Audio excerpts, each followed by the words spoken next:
এই পৃথিবীকে কখনই জান্নাত হিসেবে সৃষ্টি করা হয়নি।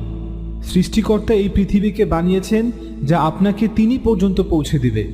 আর আপনি যদি শয়তানের কুমন্ত্রণার দ্বারা চালিত হন, তাহলে আপনি ধ্বংসের দ্বার প্রান্তে আমার বন্ধু। কারণ সকল দুঃখ কষ্ট যা আপনাকে অতিক্রম করতে হয়েছে আপনার জীবনে, যদি আপনি আল্লাহকে বিশ্বাস করেন, তার উপর ভরসা করে থাকেন, তবে বিচারের দিন আপনি ওই সকল কিছুর বিনিময় ও পুরস্কার অবশ্যই পাবেন। বিশ্বাস করুন আল্লাহ তাআলার ওয়াদাকে। আপনি যা কিছু করছেন তা এই পৃথিবীতে গড়ার জন্য নয়। মান বানা লিহাযিহিদ দুনিয়া ফাকাদ খাবা মা বানা। যদি পৃথিবীর জন্য করে থাকেন, তবে আপনি যা করছেন তা একদিন শূন্যে মিশে যাবে। আমরা দুনিয়াতে গড়ি পরবর্তী জগতের জন্য, এই জগতের জন্য না।